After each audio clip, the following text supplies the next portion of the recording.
Thanks, President.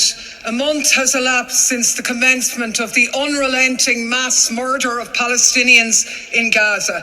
It's not a spiral of violence, Frau von der Leyen. It's genocide, openly declared and carried out by the apartheid state of Israel. Starvation, bombing, hospitals, ambulances, journalists, humanitarian routes. 10,000 dead, 1 in 200 Gazans killed. A Palestinian child slaughtered every 10 minutes for a month. And Frau von der Leyen's answer to this graveyard for children is to tell Israel to avoid civilians. Be as targeted as you can. Well, that displays some neck. You can't even call for it to stop. You can't even call for a ceasefire. Well, of course you can't, because these crimes against humanity are being carried out with your weapons in your name when you stood with Israel a month ago and you said you'd stand with them now and in the days to come. So don't come in here trying to wipe the blood off with belated concern. It's not just Israel's genocide, it's yours, and The Hague isn't good enough for you. Let's play a game called Did This Happen in Nazi Germany or Modern Day Israel? Spread fake literature from the minority claiming it was evidence that they want to destroy you. It happened in both. Gave contraceptives to minority groups to stop them from reproducing. It happened in both. Claiming that if you lost the war, the minority group will rape your women and kill your children.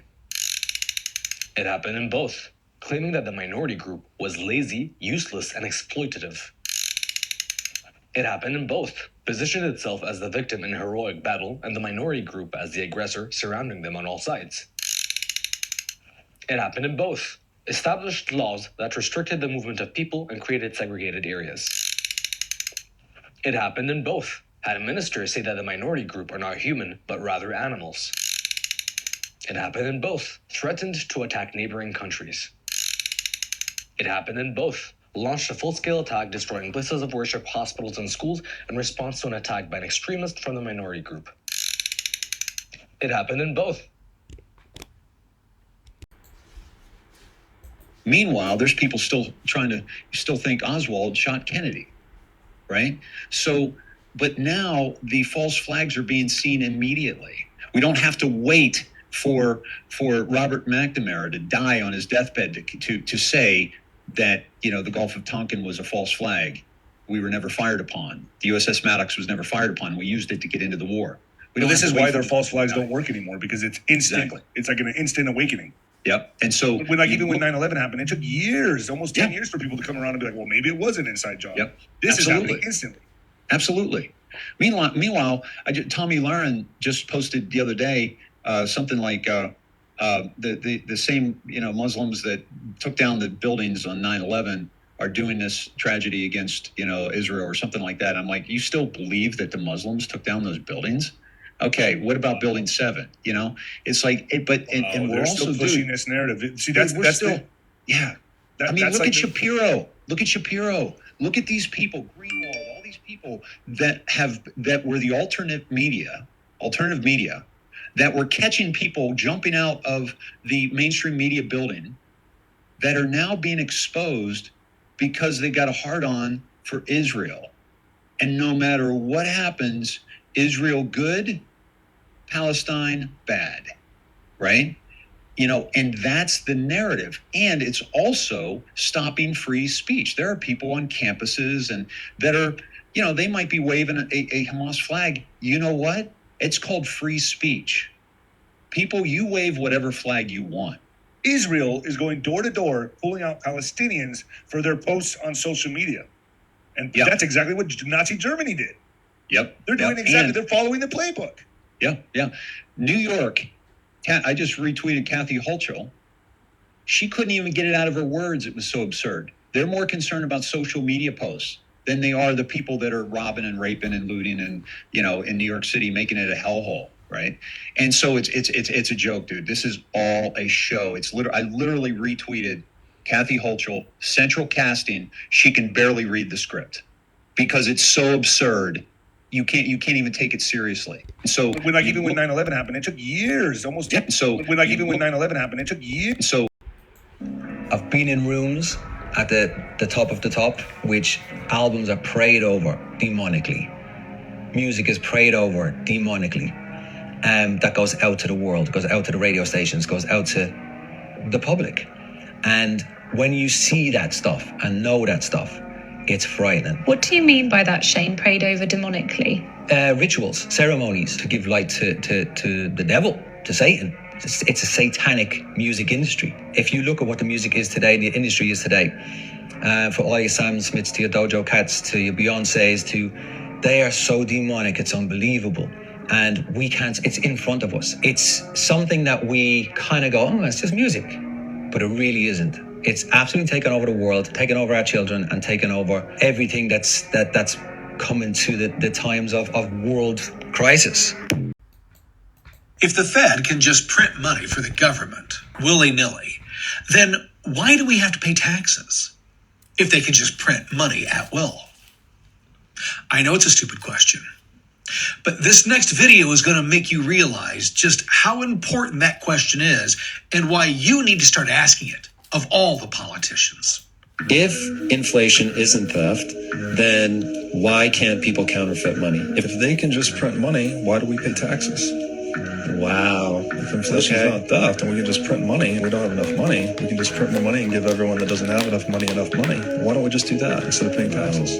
Inflation is legal counterfeiting. Counterfeiting is criminal inflation. So central banking is a coordinated currency counterfeiting cartel that runs the world. It's a Band-Aid. You know what Milton Friedman said about inflation is that it's just like alcoholism. The good effects come early, right? You print the money, you have the drink, you feel good. The hangover comes later. The same is true of inflation. Every time the crisis comes, you have to print exponentially more money because there are exponentially more liabilities in the system from the last round of printing. And so this is why it's unsustainable, and this is why it always culminates in hyperinflation. Because the central bank has not only the precedent, but also the incentive to continue printing the money until the currency hyperinflates into worthlessness. Last week saw a near failure of one of the most important mechanisms in our debt-fueled Ponzi, the Treasury auction. With over 33 trillion in treasuries, they are by far the biggest Jenga in the tower. If they fail, it could topple the whole thing. So first, what is a Treasury auction? Janet Yellen and her junior clowns run auctions to sell federal debt. These typically happen several times a week. Yes, we are borrowing that much, and some to over 10 trillion per year.